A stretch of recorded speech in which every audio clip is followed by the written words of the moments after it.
All right, I'm hoping that this interlude into optics will give you a chance to catch up and be on top of the class. Okay? I take that to be yes. So if you have to give a elevator presentation of geometrical optics, okay, you're riding the elevator, it's a big shot, you get what, 60 seconds, and you have to tell that person everything, what would you say? Any guess? Right. Principle of least time covers everything. And I thought I would do that because I'm sure you guys, most of you have seen this in one form or another, and I had to do something slightly different, and that was to show you that it all came from least time. Well, I haven't shown the whole thing yet. What I did show you, that angle of incidence equals angle of reflection, that came out. Snell's law, that came out. But I was about to do mirrors, and in the case of mirrors, I said, if you want a parallel set of rays from infinity to focus on one point, then what do you need to do? First of all, focusing itself is a very special case. Focusing means many light rays going in different directions all end up in the same place. That means they all must satisfy the principle of least time. How can all of them be the least time? Because they all take the same time. Therefore, there's more than one way for a light beam to go from start to finish, and that's when you get focusing. This is the first example of that. And the way it worked is, you start this guy here. First of all, the rays are coming from infinity. If you're going to keep track of how long that takes, you're going to get infinity for everybody. Maybe infinity plus 1 for one, infinity plus 2 for another one. And we know from the time we were children that they're all the same. So infinity is not a good reference point. So you draw the gate here, mental gate, and you say, I'm going to track these guys from this point on. No one's got any head start. Then I want to see how long any of them takes. Well, this guy hits that wall, this mirror here. The mirror is locally vertical, so it bounces right back. And this focal point is where I want everyone to end up. So this ray does that, loops around, and comes back here. How much time does it have? Well, it has the time to go here, plus the time to go an equal distance f on the other side. That means this light ray, which began here, has the same amount of time. See, but for this mirror here, it's got the time to go there. But you want it to hit the mirror and come here in the same time. That means it'll happen only if that distance and that distance are equal. And this must be true for any ray parallel to the axis. That means your mirror is a curve with the property that points on it have the same distance from the focal point and from this line here. And there's a name for that curve, and that is the parabola, and satisfies the equation y squared equals 4xf, where f is the focal length. I derived that for you. Then the next question is, it's not enough to have, then I told you that if you want, you can approximate this by a spherical mirror. You take a sphere of radius r, and you slice a portion of it. But a sphere is not a parabola, because sphere is going to put a sphere here, is going to start deviating from the parabola.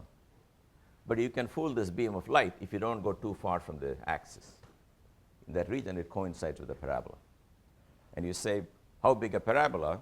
Well, it looks like a parabola whose focal length is related to the radius of that sphere in this fashion, or f is r over 2. That's called a spherical mirror. So whenever you do this, you should be aware of all the limitations. A parabolic mirror will focus the parallel beam of light no matter how wide it is, measured from the axis, because I've cooked this up to work for any height. If you approximate it with a spherical mirror, then you have to ask yourself, how long will this beam of light think that the sphere is a parabola? Well, you can see as you start moving off, it's going to catch on. So you cannot go too far off the axis. So that's an approximation. And for a spherical mirror, if you send a parallel beam of light, if it's too thick in the transverse direction, it won't focus here. But it'll focus for small thickness, small deviation from the axis. But now our goal in making mirrors is not only to form the image of an object at infinity, but you want an object at a finite distance. You want object finite distance to form an image, and that's what we were talking about. So let's go back to that problem. Okay, I'm going to be writing some equations today, and I want to request people in the last row, if you cannot read something, you have to tell me if the font is small. Guys in the front row, if you cannot read something because the handwriting is bad, you got to tell me. People in the last row may not know why they cannot read it. Maybe the handwriting, maybe the font. But between the two of you, you got to keep me on the lookout for that. Okay? Because I did realize last time I was drawing more and more and more lines in the same figure. It's hard to read. All right, so I'm going to write some equations. I'm trying to plan my blackboard strategy here. But first I will tell you what I'm going to do. I mentioned that to you last time. We want to make sure that when you follow the rules of ray optics that you learn in high school, what do you learn in high school? You say, well, take any object here, you draw a bunch of rays, and you know where they're going to intersect because the parallel ray goes through the focal point. That's how it's defined. Here's another ray that's a little interesting. Go through the focal point, it'll come out parallel. How do I know that? I know that because if I run this thing backwards, it's a parallel ray going to the focal point and ending up here. If this path was a path of least time, the reversed one should also be a path of least time. So these two meet here. So we say that's where the image is. But that's not enough. I told you two lines will always meet. You got to draw more lines, and here is one more that I drew. The one that hits the center here, that's a I equal to R, very obvious incidence equals reflection because the mirror is vertical here. I showed you that the third line demands that H1 over U is H2 over V, but that's already true from these two rays. Remember, the two rays intersecting here gave the condition 1 over U plus 1 over V is 1 over F, and they gave this condition. So the third ray, which I drew, demands the same thing, so it's consistent. But if you really want to nail this down, you want to be able to prove that no matter what height you pick for the interception of the mirror here, you will take the same time. Because I've only taken 3 special values for the height y. One is y equal to h1, this beam. One is y equal to h2, or if you like, minus h2, this beam. And y equal to 0, the third one, and they all happen to agree. I want to take an arbitrary y and hope that the answer will not depend on y. The time it takes to travel for any y should be the same. And that's where we will find it is not exactly the same. Yes? What are U and V again? Oh, u is the distance from the object measured from here, and v is the distance of the image measured from there. I don't know what the book calls them. I don't know which book you guys are using, DI and DO and I and O. There's a lot of different symbols you can use. So you're free to use any symbol you want in your problem set as long as you explain to the TA what you're using. Unfortunately, the only thing everyone agrees on is that F stands for focal length. Okay, that's universal. These are random. All right, so do you understand what I'm going to do? Because it's going to take some time, and it's not worth doing it unless you know why we're doing it. We're trying to verify that the time it takes to go from here to the mirror and over here is the same for every conceivable ray for any height y. And I'm telling you, so what would you like to show? You would like to show the following. You take this here. You want to hit that mirror at some height y. Let me make it bigger. So these are all drawn as very big so that you can follow them. But the understanding is they are not really that big compared to the dimensions of the mirror. So it goes there, and it does something, and it comes here. So this is the point xy on the parabola that it hits.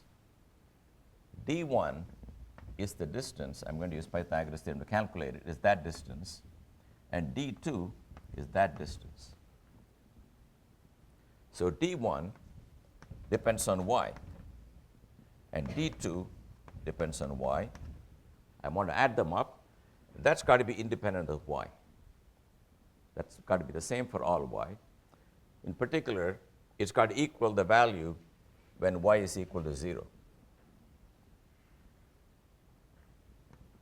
Is equal to d1 0 plus d2 0. That's my reference signal. That's the one that goes here. Hits the center of that and comes here. You guys with me now? It should be independent of y, therefore it should be equal to the value of any y I like. I'm going to pick the y equal to 0 as my reference. Okay, you find the distance d1 plus d2 when y is 0, you move up and down, calculate it, and it shouldn't depend on y. So when I do the calculation, what do I really hope will happen? If I make a plot of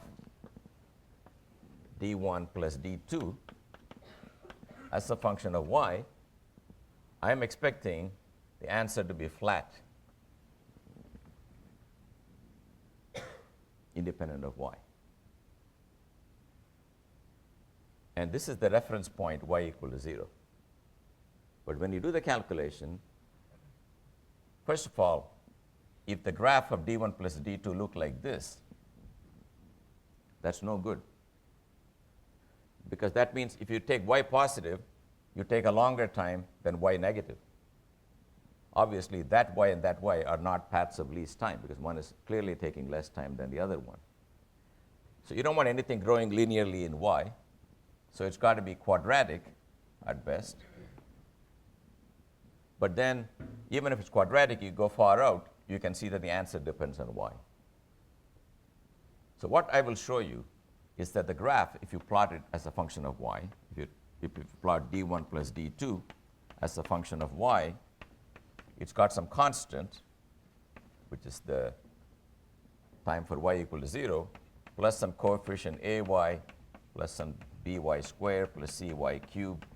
These are all possible things can happen. If you wanted perfect focusing for any value of y, all of these guys have to vanish because it cannot depend on y. But we will find out it's the first two guys that vanish, and there is no guarantee about the others. But of course, from dimension analysis, when you have a y and a y squared and a y cubed, for them to all have the same dimensions, they will be divided by some numbers. So this y will be divided by, let's say, u. This will be divided by u squared. This will be divided by u cubed. It's an expansion in a small parameter. And only when the parameter is small will this work. So you have to notice two things. In a parabolic mirror, an object at infinity will form a perfect image no matter how wide the beam is. But an object at a finite distance will not form a perfect image if the object is too tall. If the height y becomes too much, then you don't get a good image. But you get a pretty good image because the possible dependence on y and y squared will be 0, but not to arbitrary powers of y. Do you understand? If you have a graph that's a power series in y, if it begins with y squared, it will look like this. If the first non-zero term is y to the fourth, it will look very flat. But eventually it will move. The flatter this is, further out you can pretend nothing depends on y. So we want to see how far we can go. That's the purpose. It'll also tell you the limits of a real mirror for a real object. Any questions on the calculation I'm about to do? Okay, before I do the calculation, you're going to need the following approximation. U squared plus theta squared to the power 1/2. You're going to get such combinations all the time. You can write that as u times 1 plus theta squared over u squared to the 1/2. That's exact. Yes?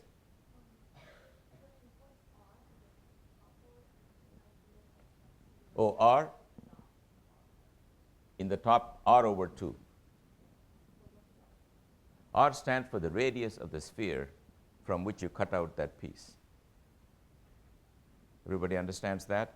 I mean, we had a parabola here, and I'm going to approximate it by taking a sphere of some radius r.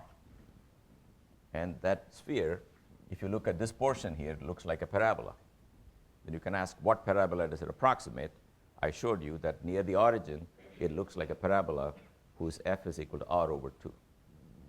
So if you take a sphere of radius r and you slice a portion of it and you paint it with silver so it becomes a mirror, its focal length will be r over 2. But it won't be a perfect parabolic mirror. It's an approximate parabolic mirror. There are different levels of approximation. A sphere will not focus a parallel beam even if the beam is too wide.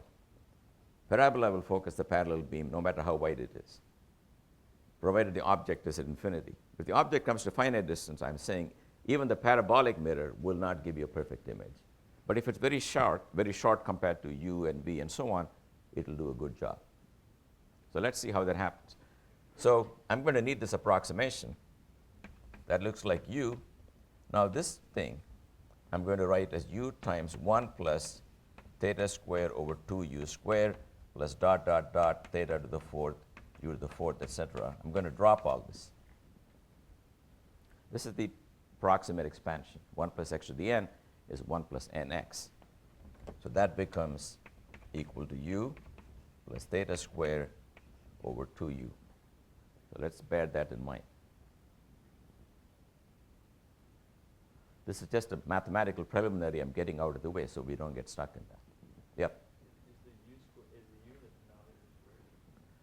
It was squared here, but when I multiplied by this u, it got unsquared. So in this calculation, I mentioned to you, some numbers are big and some numbers are small. I said that near the end of the class. U, V, F are treated as big numbers. Compared to that, the height h1 of the object, height h2 of the image, and y, the height at which the light hits the mirror, they are called small. And the coordinate x on that mirror where you hit it is proportional to y squared. You remember that? So it's proportional to small square. Remember the parabola equation is x is equal to y squared over 4f. In fact, let me write it exactly. You can see that f is a number that's called, you can call this order 1 numbers, these are small numbers, these are smaller numbers square. So in all these calculations, I think you have no trouble seeing why x is much smaller than y, right? The shape of the parabola is that if you climb a lot of height, you don't move a lot in the x direction because it's quadratic. And the square of a small number is even smaller. So if y is small, x, which is y squared, is even smaller.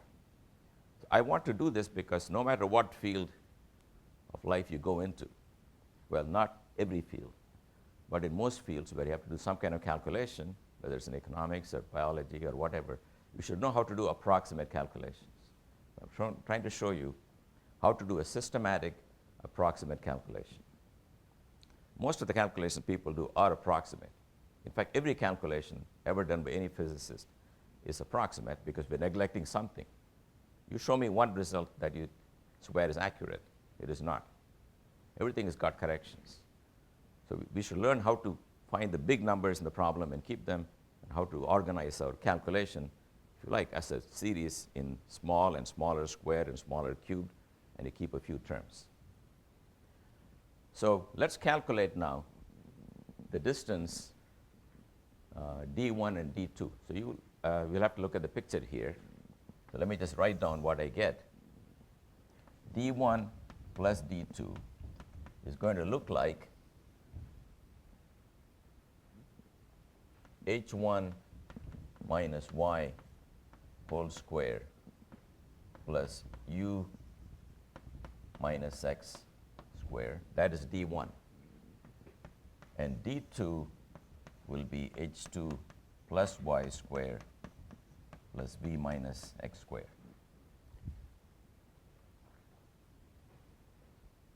can you see in that figure in the right, that right angle triangle? Maybe I'll bring it down one more time to show you. Yeah, in fact, this is what we really need. So let's keep it here. This whole thing is h1. This height is y. So this side is h1 minus y. And this side here is u minus x, because u brings you from here to the mirror, but this point is to the right by an amount x. That's this right triangle. Then there's a second right angle triangle here to find d2. That height is h2 plus y, and that distance is again v minus x. This is the point v, and this is the point u. And I want that to be same as when the beam goes to this dotted line here. That's the y equal to 0 answer. That's very easy to do Pythagoras on that one. This dotted square is h1 squared plus u squared under root, and this dotted square is equal to h2 squared plus v squared under root. So this whole thing has got to equal h1 squared plus u squared plus h2 squared plus v squared.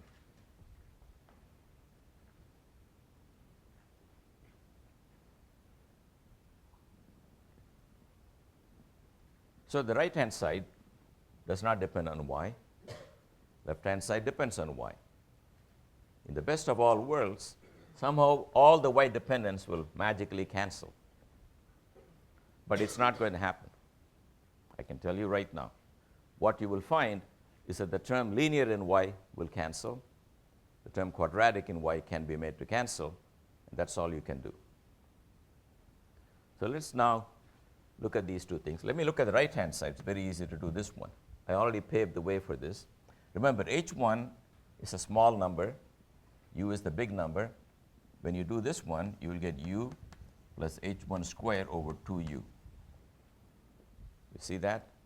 H squared is like theta squared in my formula.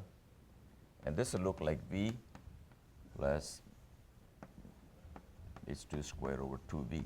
So the formula I'm using is u squared plus theta squared to the 1/2 is equal to u plus theta squared over 2u plus terms involving theta to the 4th and so on, which I'm not keeping.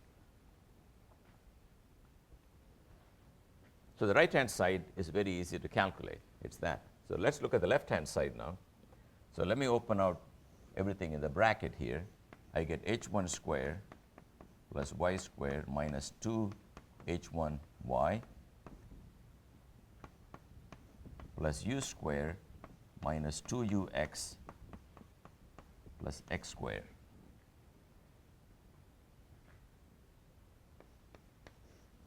Now the second guy is h2 squared plus y squared plus 2h2y plus v squared minus 2vx plus x squared. That's got to be equal to u plus v plus h1 squared over 2u plus h2 squared over 2v. Remember, the right-hand side is not really an I put a dot to tell you it's an approximation. This square root goes on forever. I've kept the first leading term. The first leading term happens to be quadratic in h. Quadratic in the small quantity. So to be consistent, I should look at the left-hand side also to the same accuracy. So let's look at the left-hand side here. This is quadratic in the small guy. Quadratic in the small guy. Small times small. A big square. Big times small and small square, but you've got to be a little careful. X is not small. X is small square. Remember that? X is proportional to y squared. This is proportional to y to the 4th. You cannot keep a term to 4th order in the small quantity on the left-hand side if you don't keep a similar term on the right-hand side. So you systematically drop things which are quartic in the small. So even though x makes it, x squared doesn't make it in this approximation. Yep? Yeah, it can be anywhere it wants. You may think that because it's under square root, when you take the root of it, it may become x. Is that your worry? But is that what you're saying? Yeah, I mean, your point you're making is, I see an x squared like that, right? But it's really not x squared, it's really x. That's certainly true. But you're adding a whole bunch of numbers, then taking the square root of that. In that sum, these numbers are going to be big compared to this one, whether you take the square root or not. Okay? So it is dominated by the other terms under the same square root. That's why you drop it. Okay, so this fellow is out. So here's what I want to do now. I'm going to write the first thing.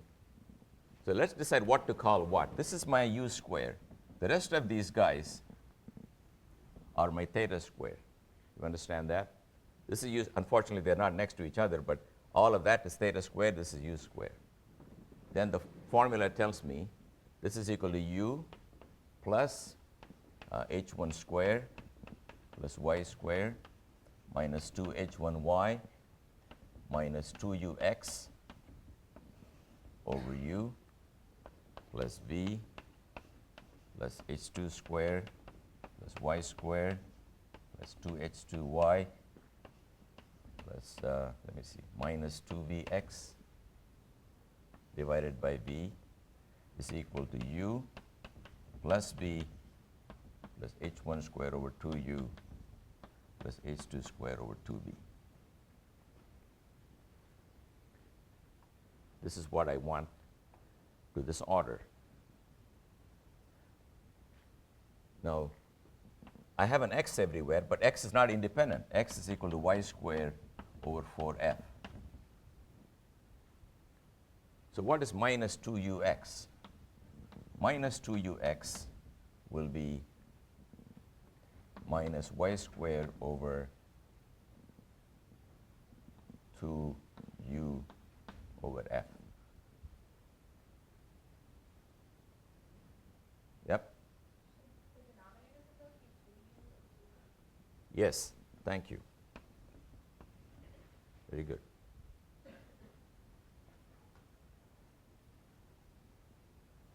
Okay, therefore, let me do the, so let's compare everything. The big numbers have to cancel the big numbers. Otherwise, you got big problems. You guys have a question?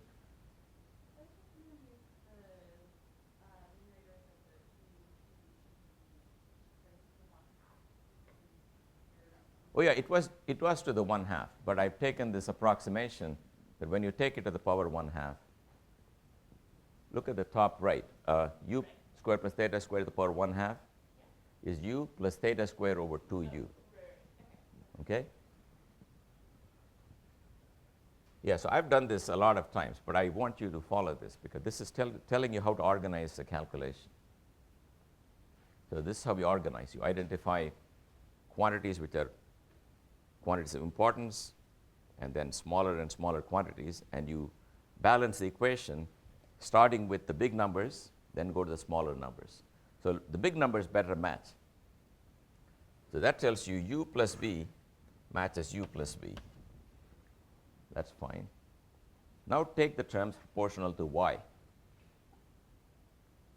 They have to separately match. When you have a function of y, then if the function is equal on the two sides, every power of y should match. Of course, we only have two powers here. They should both match. So take the term linear in y from both sides. Oh, let's get rid of one more stuff. Do you see that this h1 squared over 2u cancels this one? And this h2 squared over 2v cancels that one. So I got nothing left. So everything on the left-hand side should add up to 0. There's nothing on the right-hand side. So what do I have to linear order in y? This guy is linear in y, right? This guy is linear in y, and that's all there is. So the coefficient of y looks like y times minus 2h1 over 2u plus 2h2 over 2v, and that's got to vanish. And that simply says h1 over u is h2 over v. So this is what you get by usual geometric optics arguments I showed you last time with similar triangles, but it comes from the principle of least time by demanding that the function, the time doesn't depend on y, to first order in y. Then I have to do the y squared term. You understand? So you understand if you got numbers on the two sides, big numbers, square of small numbers, then linear in y, quadratic in y, everything has to match order by order. So this is a linear in y term. What is a quadratic in y term? Quadratic in y, look at the coefficients. Y squared has coefficient 1 over 2u. You see that? And this one has got 1 over 2v, coefficient of y squared. So I got 1 over 2u plus 1 over 2v. But then I got minus 2ux and minus 2vx. So what is minus 2ux? Is minus y squared u over 2f divided by 2u minus 2 y squared v by 2f divided by 2v equal to 0.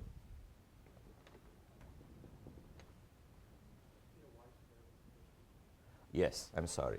I'm not being consistent. So let me just call this the coefficient of y squared. You agree? It's the coefficient of the y squared. If you want, it's in front of everything. All of this multiplying y squared. So this has to vanish. Okay, so cancel the 2's everywhere. You get 1 over u plus 1 over v. This cancels. Let me see.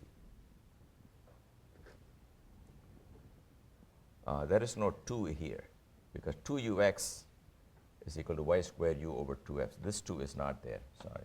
This is all you have. So you get minus 1 over 2f minus another 1 over 2f equal to 0. Look, guys, we know where we are going, right? So it's going to happen. It's happened for the last 300 years, and I'm not going to change it. So it'll happen. So the 2's will all work out. What does this tells you? It tells you 1 over u plus 1 over v is 1 over f. So you can ask, what's the point of doing this exercise? This tells you that because of the principle of least time, the time it takes to go not only to these two privileged rays, but any ray you can think of drawing from here to the mirror and back here, they all take the same time. In the approximation in which the height over u, for example, to the 4th power is neglected. Basically, anything that looks like small over big to the 4th power and higher powers are neglected. So it's not going to form a perfect image for everything. It'll form a perfect image in a world in which we are able to keep the term to leading order in u to the order h squared over u squared and stop. This is an approximate thing. So for it to successfully work, you got to keep your object and the image all to be much smaller than u and v and f. That's the rule. If you take any parabolic mirror and you have an object which is as tall as the focal length, it won't form a good image. It'll be, what it'll mean then, what do you think it means not to form a good image? The rays will cross at different points and you get a blurred image. If you put a screen, if you put a candle here, if that's a candle, you can actually put a real screen here and there'll be a glow on the screen, image of the candle, upside down. But and it'll be a very sharp image. If the candle's not too tall, once it gets taller, image will get blurred because the rays will not meet at the same point. All right, I want to do one other thing, then I'm going to stop with the principle of least time. That has to do with lenses.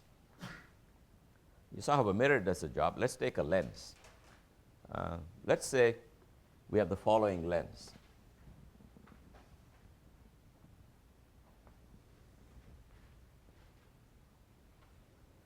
And I have an object which is infinitesimally tall to begin with, and I wanted to form an image somewhere on the other side.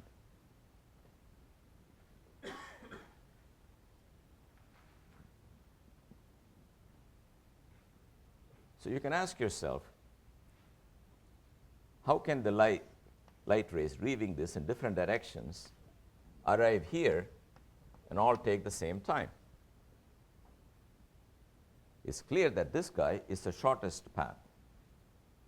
These are taking longer, and yet they have to be competitive with the one in the middle. So how do you think that happens? How do you think they will take the same time? Yep. The light is slower than the actual medium of the lens, and that short distance. That's correct. Do you understand? The answer was, it is true that this path is shorter than one that says goes to the top of the lens and comes down here, but this is through glass. It's like saying, I have a lake here shaped like this, and I tell you to run so that you go from here to here in the least time. It's not at all clear that heading straight for the lake is the best thing to do, because you got to swim. This person doesn't have to swim at all, but has to go further. So you can imagine somehow cooking things up so that they all take the same time. So I'm going to do it only for the two extreme rays. You can, since I've done a lot of algebra, I don't want to keep doing it. So let us say this height is h, the height of the lens. And this distance is u, this distance is v.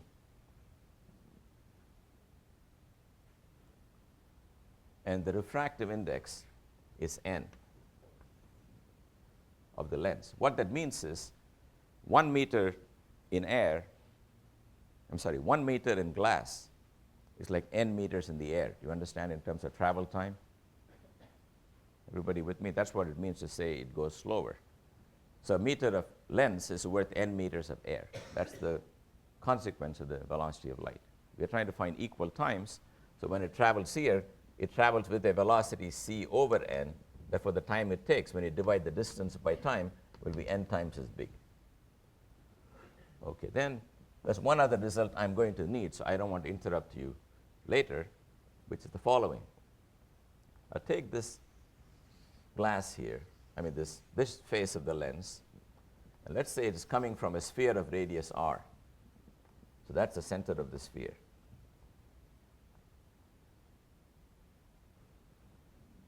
And draw a normal here and call that distance delta and call this height h. This is all exaggerated. In reality, delta is a very small number. I'm going to need an approximate formula for delta in terms of h and r. So since it's a sphere, that distance is also r, right? This is a sphere of radius r, from which I've cut out that portion, which is this face of the lens. The lens ends here, but the mental sphere can keep going like that. So what can you say about this distance delta? You can say the following. Delta is equal to r minus this side. So let's write the formula. This side, which I don't know, let's say is L, is r minus L. But we also know that L square plus h square equal to r square.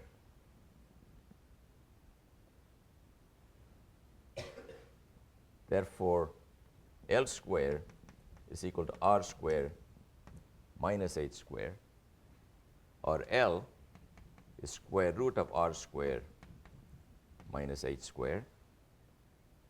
And by the same trick I did, it is r minus h square over 2r, the same theta square formula. So L is shorter than r by an amount h square over 2r, so this delta is equal to h square over 2r. That's the formula I'm going to invoke. You will see why I bothered to prove that in a minute. So you should now think about what equation you will write down. Okay? I'm going to give you a few seconds to think about what two things should be equal for the condition that everything takes the same amount of time to go from start to finish. So first I'm going to find the time it takes to go on that straight line. By the way, since I'm going to divide by velocity everywhere to get time, distance is all you need. Except here, you got to remember 1 inch of glass is n inches of air. If you remember that, you'll be fine. So let's see how long is that path. That path is equal to square root of u squared plus h squared plus square root of v squared plus h squared. Right? By right angle, this right angle triangle, that right angle triangle, very easy to get that. And that's going to be equal to the effective length going straight through. So let's look at the effective length in two portions. That's a segment here of size delta and a segment there of size delta in glass. So let's look at the time in the distance in the air first. Distance in the air is u minus delta on the left plus v minus delta on the right. That's the air distance.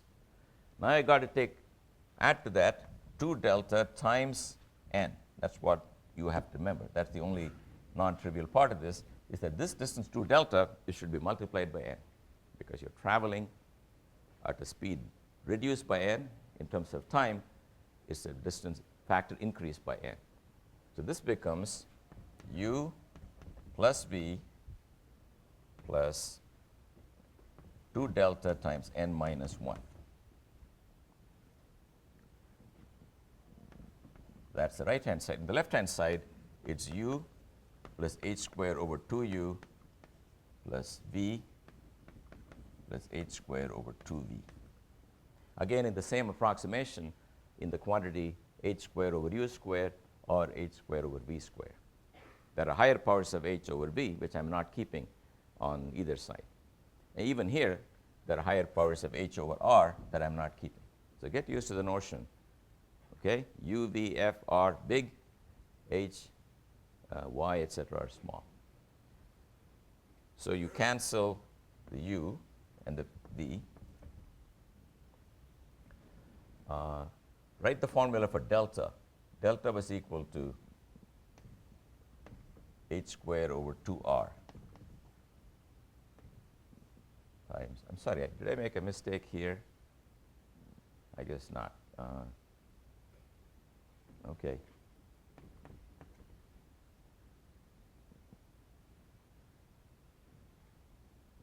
So you compare the two sides,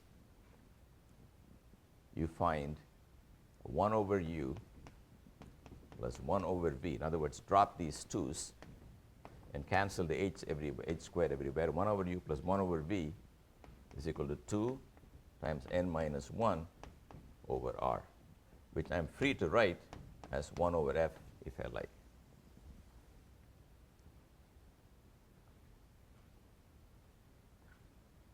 In fact, that will be 1 over f. How do I know that's 1 over f? Can you tell me? Why should I call this quantity that I get as 1 over f?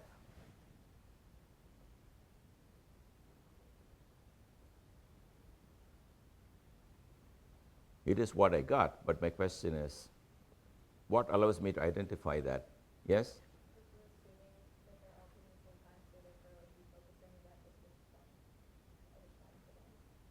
Remember, v is not the focal point. V is the location of the image, and u is the location of the object. But what do you want the focal point to be? What's the definition of the focal point? How is it defined? If you had a lens and I said, what's the focal point? How will you find it? Haven't you guys played with ants when you were kids with a magnifying glass? Come on, what's the focal point? Where a parallel set of rays will converge on the ant. So if you send rays from infinity, if u is equal to infinity, v should be the focal point. If u is infinity, you drop this guy, then v, the image should be at the focal point. Therefore, 1 over v is 1 over f. That's what allows you to identify then this quantity as 1 over f. Because in the limit u goes to infinity, 1 over v should equal 1 over f, and therefore this is what it is. But this is a calculation of the focal length. See, there are two things. One can define focal length operationally by saying take a lens, send a parallel beam, see where it all focuses. That's the focal length. But you can also calculate it from first principles by saying, if I made a lens whose faces are cut out of spheres, the two faces of radius of curvature r, and the refractive index of the glass is n, then I can actually calculate the focal length in terms of the radius of curvature and n. So one is a derivation of the focal length in terms of other given parameters, whereas parallel rays focusing at f is a definition of the focal point. It doesn't tell you how to calculate it for a lens. But this will tell you. So if you've got a focal length that is too big or too small, you can vary it by varying either n or by varying r. You can take different materials, or you can take different radii of curvature. Question? Yes? In that triangle lens, what is the length? Which one? The drawing the lens, like little f, what is like little f? What is little f? This little f?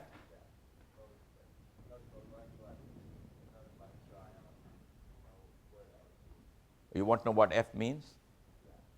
It means take this lens and send a beam from infinity.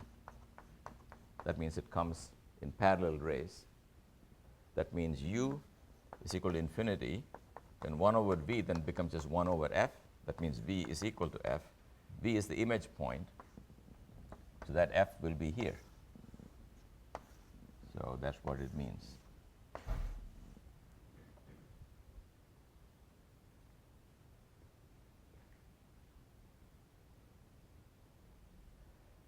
Okay, so I've gotten these formulas.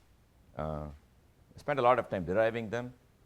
I'm assuming you have used them a lot in your younger days. I just want to give you a few examples, but I don't want to do all of them, because you can do endless calculations involving 1 over u plus 1 over v is 1 over f, just punching in numbers. I just will tell you a couple of things to bear in mind. Then I want to sort of wrap it up. So let's take some examples. So let's take this focusing mirror now. So this is f, this is 2f. So let's see what happens when I start with an object here. You should be able to sort of draw the ray diagrams. I'm just drawing you a few of them. So from now on, we quit the Fermat's principle of least time. We just go back to the usual diagrammatics, having convinced ourselves it all follows from the principle of least time. So you don't want to go back to that every time. So what will be the situation here? You need only 2 rays to draw. So one ray, you draw a horizontal ray, and you know that will go through the focal point. That's the definition. Then you draw the ray through the focal point. That will come out horizontal. And again, why is that true?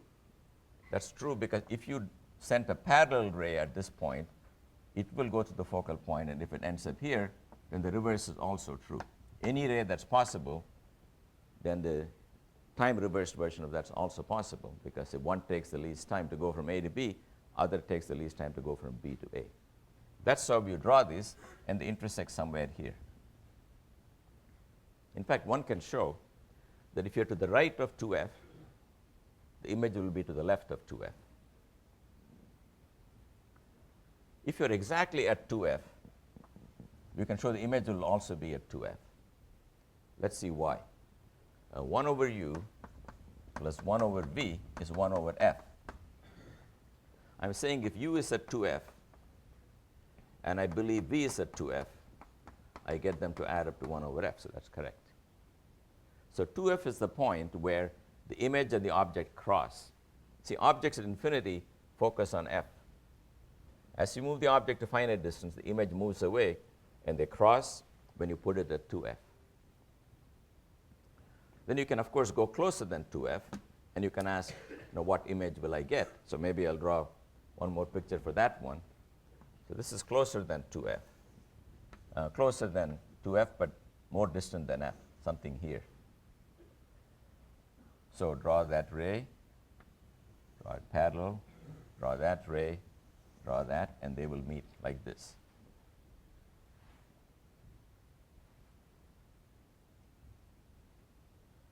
And finally, if the object is at f, the image will be at infinity, because that's just the reverse of the other picture. if all the rays from infinity focus here, if you put an object at the focal point and run the lines backwards, they'll go out parallel, so they'll never meet. So they're trying to meet at infinity. But of course, you can also take an object even closer to the mirror than the distance f. That's what I want to talk about now. What if you go even closer than f? So let's try that.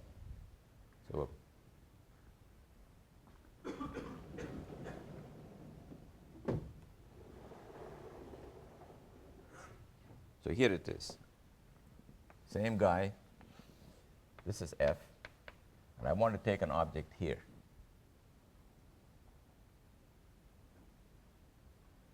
So the first ray I can draw is the parallel ray going through that. First of all, when you do the algebra, you can see some problems. 1 over u plus 1 over v is 1 over f. Therefore, 1 over v is 1 over f minus 1 over u. But if u is smaller than f, 1 over u is larger than f, and 1 over f minus 1 over u will be negative. That means v itself will be negative. So v is the location of the image. And it's negative, which means on the other side of the mirror, you can ask, how can light go to the other side? It doesn't go to the other side.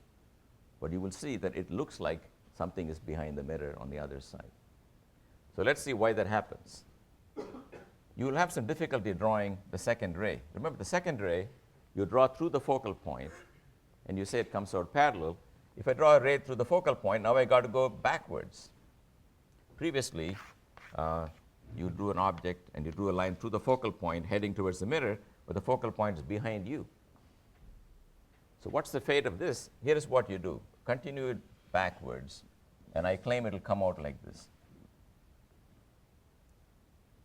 Why do I know that is correct? Because I know the reverse of that is correct. In other words, a parallel ray going like this will end up at the focal point. Therefore, this is to guide the eye. If you want to know what happens with one particular ray, join it to the focal point, hit the mirror, and come out horizontal. That's how you do the ray diagram. So this is a little delicate thing, where if you really went to the focal point, you never hit the mirror.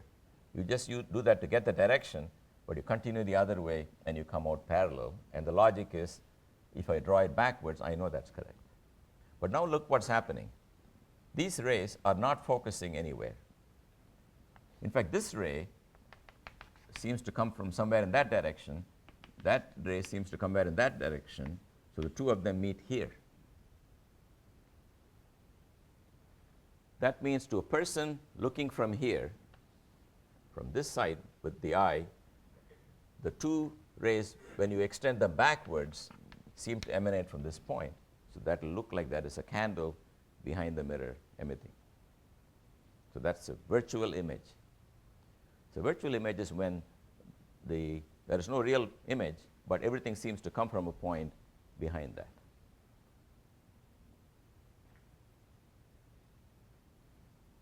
Okay, here's another variation they probably exposed you to in high school. That is, what if I have a mirror like this?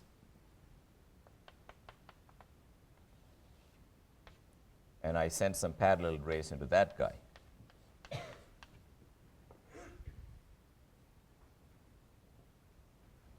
You agreed this was not a focusing lens.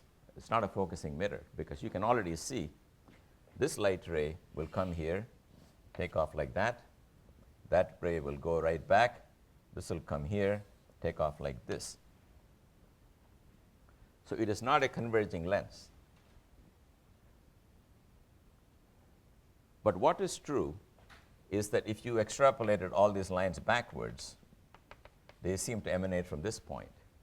You understand? If you look from the other side, if you have a sun and the sun is sending parallel rays, the image of the sun will be here. It will be behind the mirror. It will all seem to be coming from here. So instead of the lines actually meeting at one point, they will seem to come from one point. So that's what happens. But how do you do the calculations in this problem? Does anybody know? What's the mirror equation for this problem? Pardon me? Yeah, you say f is negative, it'll turn out that everything will work out. 1 over u plus 1 over v is still 1 over f, but if you want, you can write this 1 over mod f, because this will be a problem where the focal length, if that is 5 inches, f should be treated as minus 5 inches. Then everything will work out.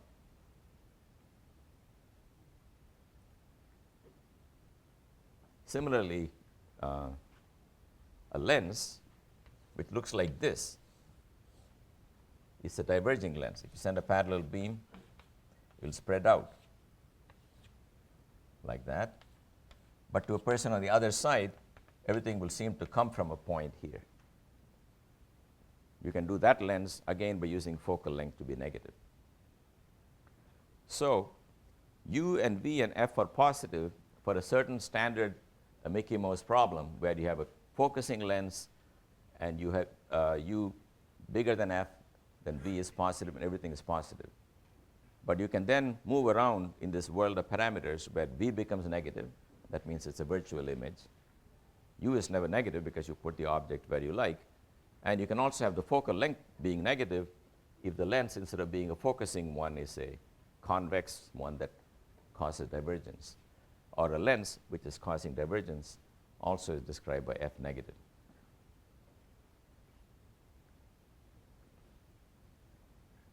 Okay, there's one interesting point. You can take it or leave it, so relax it. Don't kill yourself over this, but I thought I should mention it to you, which is the following. Suppose I have a lens like this, and people tell you it's going to all seem to come from this point. How do we know that's true? You cannot use the principle of least time to argue. Principle of least time says if you have the same starting point and the same ending point, then there can be many ways to reach. Then you have a focusing effect. But here, there is no end point where they all come. They don't never come to the same point. They seem to be coming from here, but the rays never meet. So starting from infinity, you cannot naively use the principle of least time. But I'll tell you why this is still going to be the correct answer. Take any mirror surface you like, some part of a mirror. That's the normal to that mirror. Imagine that a light ray does that. This is the silver side of the mirror. And I ask you, what if I silver this side and shine light from the other side, what will happen? I claim the answer is that if you continue this ray here and continue that ray there, then that's what light rays coming from the other side will do. Why is that? Because this light ray had I equal to R. You know that. But the normal to this surface is the same normal on the other side, and by opposite angles being equal, this is I and this is R. Therefore, in any mirror coated one way, if you continue the lines to the other side, they'll still obey I equal to R. Consequently, take the following problem. Take the focusing mirror coated like this. We know these lines will come and join here. Then use the result I showed you. That will then show you that the mirror image of that on the other side will also obey I equal to R. Because if you draw the normal here, if these two angles are equal, those two angles will be equal. Therefore, I know this will lead to that, and that will match this one. Therefore, rays coming this way will go there, but this one continued, we know goes to F. That's the reason why, if you know the fate of one kind of mirror, you can find the fate if you do it on the other face. And this is the construction that tells you why, if you shine light from the right, they will all seem to come from this point. So that's something optional. You can take it or leave it, but I wanted to tell you where that result comes from. If you just do the algebra, everything will work out if F is negative, but you need to know why that's a valid picture. Okay, so there's one final gadget I want to talk about, and that's the human eye. So the human eye is pretty impressive when you consider the following situation. So here you got, look, I don't want to even try this. I'm just going to focus on the lens in the human eye. Okay? Here are the eyebrows. And here is my the cornea is over there. And you put some object here, it goes and forms an inverted image somewhere here. You must know that the image of everything you see is actually physically upside down in your brain. Did you know that? Or you did not know that? But that's a very operationally well-defined thing. If I can look into your cornea, I look at the candles upright here, the candle flame is here, the flame of the candle will be here, like that. But it doesn't seem to bother us, because where do you really see something? It's not very clear. Do you see it in the cornea, or do you see it in the brain? There's a one-to-one correlation between what's registered in the cornea and what I run into in my real life. I'm walking around, I bump into the upside-down table. After a while, the fact that it's upside down, the cornea is not relevant. I know if I take 2 steps, I'm going to hit this object. The brain has learned how to translate that into what you will encounter. In fact, I'm told in some bizarre experiment, they put glasses on people so that everything got inverted one more time. And after a few days, those guys were just fine. Okay? So the eye has got a lot of software. It's not purely hardware, but software. And I learned it the hard way when I had an eye operation, and the doctor pulled out the stuff and said, ta-da, and I couldn't see anything. So I was in a panic. My doctor didn't seem particularly worried. And I said, are you worried? He said, no, no, you'll be fine in a few days. Now, I've heard that before, so I didn't believe that lie. But slowly, I got better and better. So it's not that my eye was operated anymore. He already fixed it, but the brain began to reprogram it with respect to the new parameters. He had changed the parameters of the eye, and he reprogrammed it, so the brain had to correlate everything that it saw with everything that's registered in the brain. So you just need a one-to-one map. You can flip it any way you like. You can flip it once or twice and any number of times. After a while, you will learn how to use it. But that's not the only impressive thing. If you have an object here, you go to the lens equation. You want the image to be at that distance, and that's not negotiable. The distance from your lens to your retina is fixed. So no matter what you have, as u varies, you want v to be fixed to obey this equation. So how do you think that's going to happen? Yep. Pardon me? You got to change f. You got to change the focal length of the lens. And that's the amazing thing about the human lens, is that it's not made out of glass. It's made out of some jelly-like stuff. And there are some muscles pulling it. And if the muscles pull it, it'll become longer and thinner. It'll have one focal length. If they relax, it'll have another focal length. So as I look at an object, which is very far, that's the normal relaxed state of the eye. As the object comes closer, it takes a certain effort to focus on the object, to keep reading whatever is coming near you. And that's the process in which your eye is trying to change its focal length. But it cannot do more than some amount. The eye cannot focus with anything that is closer than a certain distance, called the near point. And the near point is 25 centimeters. Well, approximately. This is not a law of nature, but this number has crept into all the textbooks. So 25 centimeters is all you can do. You see, if you didn't have the limitation, you don't need microscopes. You want to see a piece of bacteria, just pull that sucker really close to your eye. Why doesn't it work? Because what we really see with the eye is the following. If this is your eye, what the eye cares about is the angle subtended by the object with respect to your eye. We all know that. So if you have the little bacteria guy here, you can see it just as well if you can bring it that closely.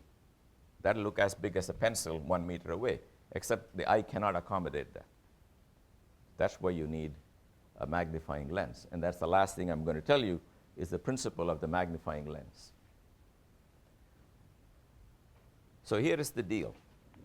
The eye really cares about the angle subtended by some object, but there is a limit to how close you can bring it. So if you have an object of height h,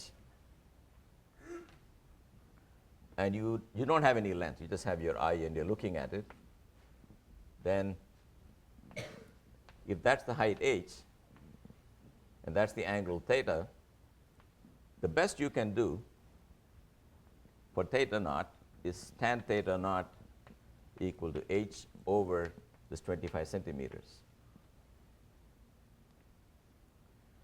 If you can come to 15 centimeters, theta naught will be even bigger, but you cannot. So for an object of given height h, the smallest distance is 25, the biggest angle is tan theta equals h over 25, and for small angles, we forget the tan, and we say theta naught is h over 25. That's the best you can do without a magnifier. So what does a magnifier do? Magnifier, this is the focal length here, you put the object here, somewhere there, and you try to form the image for that one. So the parallel ray goes to the focal point on the other side. Then, let's see, a parallel ray going to the focal point here. That's where you're going to have to get a virtual image now. Understand? Another ray you can draw is one through the center that goes straight through. If you continue these guys here, you will find there's an image here, a virtual image. In other words, again, what I'm telling you is the rays will not actually meet, but they will seem to be coming from a point here. So if this is h2 and this is v, the theta you're getting is h2 over v, which is h over u. This is your actual height, and this is u. So basically what you've done is the following. You managed to bring the object closer to your eye than the near point, if you want. That's because the actual image seems to be much further where you can see it. So the magnification you get, the angular opening you get with the magnifier is this. So the magnification for angle is theta over theta naught, and that's equal to h over u divided by h over 25. That's 25 times 1 over u. 25 is in centimeters. That we're going to write as 1 over f minus 1 over v. Now you've got to be careful here. V is a negative number because you're forming a virtual image. So I'm going to rewrite this as plus the absolute value of v. Therefore, the gain you get from using the microscope can be written as a 25 over f plus 25 over the absolute value of v. V is where the image is. Now, where do you want this image to be? Of course, smaller the v, better your magnification is, but v cannot be any smaller than 25. The best you can do with v is 25, in which case you will get 1 plus 25 over f as your magnification. But if you're a jeweler working with jewels all the time, and you want to see your piece of diamond, you don't want the image to be at the near point of your eye, because you're really struggling to see it, because that's the best your eye can accommodate. It's okay for a few seconds, but it hurts. Ideally, you want to see the object at infinity. Therefore, typically, you pick v to be infinity. That means you put the thing you're looking at right at the focal point. If you put it at the focal point, image will go to infinity. Now, you might say, look, I've never seen an object at infinity. What are you talking about, right? It turns out that infinity could be 100 meters. Doesn't matter, 10 meters is good enough for a lens. It's far enough so that it looks to be infinite. How can you see something at infinity? The answer is, as it goes further out, it also gets taller. So you don't lose anything by moving it further out, as long as it grows proportionately. It is just that distant objects are when the eye muscles have to do no work. In other words, the human eye is designed to focus an object at infinity. It can manage if you bring it closer by those muscles working, but if you don't want the muscles to be tired, you want to have the image at infinity. So you take this little thing you're looking at, and you use the lens to create an image ad infinity, and the gain, forgetting the extra 1, most people don't bother with the extra 1, so the point to remember is the angular magnification is really given by 25 centimeters divided by the focal length of your lens. So if you have a lens of focal length 2.5 centimeters, you get an angular magnification of 10. Most of the time, the magnification you get is 3 or 4 or 5. Any of these things you buy in a supermarket to read something, but you don't know what I'm talking about, but you will in a few years, then that will give you magnification of 3 or 4. Okay? All right, so this is the end of geometrical optics, and next time I'm going to tell you why we want to change the rules of the game. But before you go, I won't let you go till you tell me why I would want to change anything. Why would anybody change this? The minute you answer me, you go to lunch. What's the reason I would change all this? Yep. Yes. He saved you. There are some experiments that contradict this. That's the only reason to change anything. And I'll tell you what they are next time.